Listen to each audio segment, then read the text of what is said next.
Hey everybody, Steph here. So I decided I'm going to answer an email that was sent to me recently, and we'll take it from here. So Q&A with Steph. So I'm just going to read off the email here. I'm in my second year as a grad student in mechanical engineering, and I find my motivation lacking quite a bit. Lately, I've been thinking about going into programming instead. But changing majors in school would mean another year before I would start, and I'm already in my 28th years. And he's starting to panic about it, and he's starting to panic about not starting a serious career. Let me give you a little perspective. At 28, a year seems like a long time, but in the grand scheme of things, it's not a long time. So try not to sweat too much over a year. It's better, if need be, but you spend an extra year to do what you want to do than forego that, because later on you'll probably come to regret not doing what you wanted to do. Again, 1 year, not 5 years, but 1 year is not a big deal at 28. Don't sweat it too much. I know it seems that it is a big deal now, but trust me, it isn't. So let me go on. What you thought would be the best way to start a professional career in app development, be it for the web or just desktop server apps? Is it enough to start learning on my own and create a portfolio? Just to see where this will take me, is worth getting the bachelor's degree. And he goes on to say that he has a basic understanding of programming, since he's done HTML, CSS, JavaScript, a little PHP, and of course some Java and MATLAB as an engineering student. So you're doing mechanical engineering.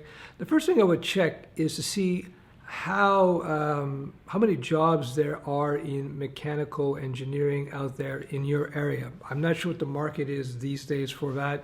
10, 15, 20 years ago, there was quite a big market for that. But let me just point out one thing. When you have a degree like engineering, mechanical engineering, computer, comp sci degree, et cetera, et cetera. When you have a technical degree like that, that's worth a lot. That opens up a lot of doors into all kinds of job opportunities if that is your goal. Keep that in mind. Having the technical degree, university degree like that is very valuable.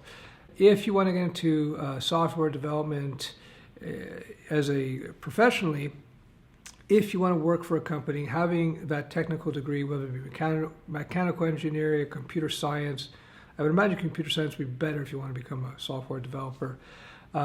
It's good to have that degree. If you want to get into software development, maybe freelance, maybe start up your own company or something, then the degree is not super important. Actually, it's not very important at all.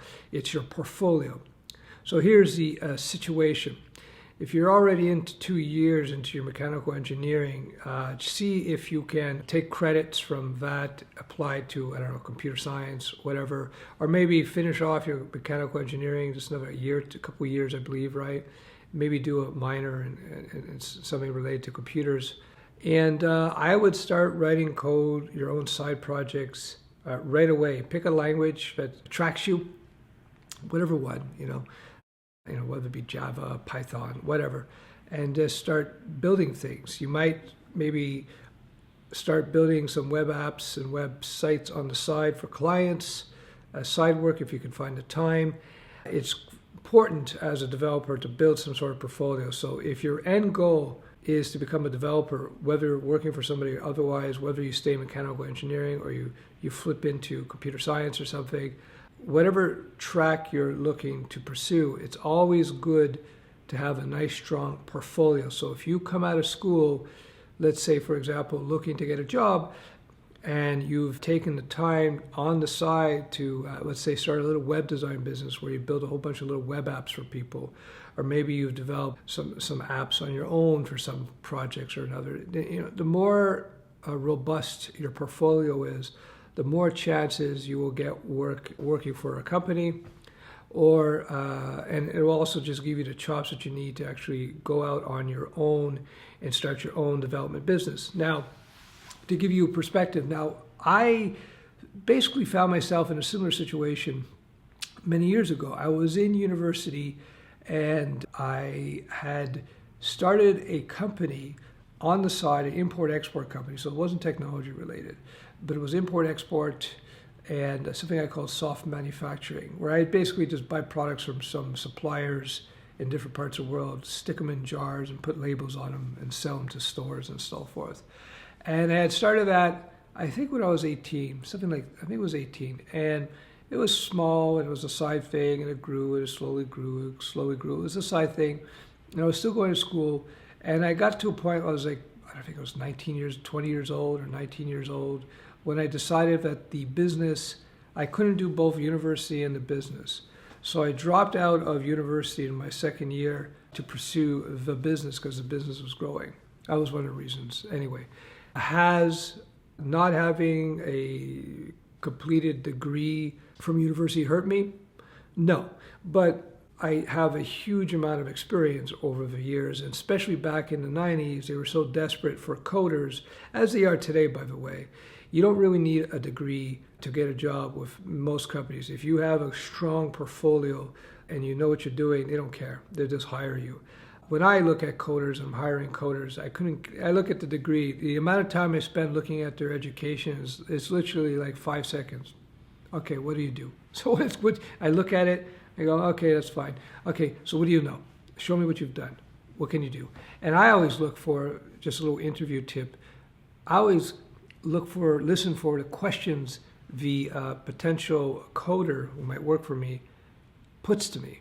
Intelligent questions put to me puts me at ease. So if they're asking what type of repo do I use, what's the process I use, what's your deployment cycle, how many people are on your team, blah, blah, blah, blah, blah. Intelligent questions that an experienced coder would ask, an experienced developer ask, that is something I look for personally. So anyway, again, to recap, 28, it's not too old. If you're really sure that you want to jump into comp sci or something, then doing that extra year to get that comp sci degree is no big deal. But if you're just not, you're kind of bored. I know second year engineering is the tough part, and it's just tough right now, and you're not sure, but you're not sure about going to something else, you're not sure about this, you're not sure about that. I would just stick it out because you're halfway there, right? You're halfway there.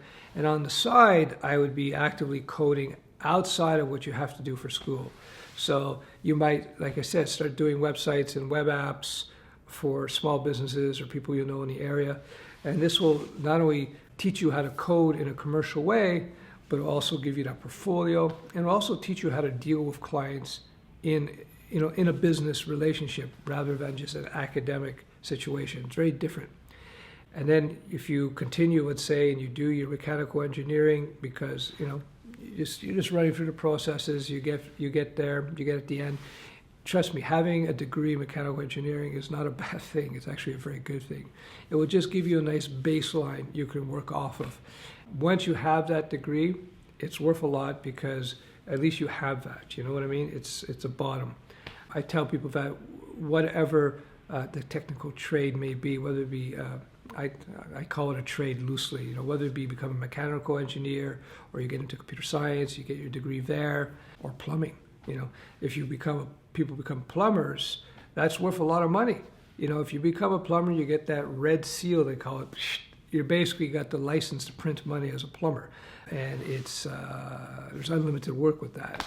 So it's different though when you're getting into like the arts, right? If you were telling me you were a philosophy major in your second year and you weren't sure, I'd say, yeah, forget about going to coding. If you were telling me you were a psychology major, I'd probably tell you the same thing. It's a bit better than philosophy, but you get the idea. I was studying psychology. That made the decision for me to leave university in my second year to go into full-time into my business a lot easier, because psychology, even back then, the chances of you getting gainful employment in that field were pretty minuscule. Yeah, and I remember I was working at a cinema part-time about the same time. So I had my business, I had the cinema thing, a little bit, just an hour or two a week to help with some cash. And then the business started taking off. So I remember I was working at the cinema and I was trying to make this decision. And I knew all the popcorn girls. There were just 3 girls that worked behind the popcorn stand. And they all had master's degrees in psychology. And I said to myself, well, I can pop popcorn now with no degree in psychology. So that made my decision pretty easy.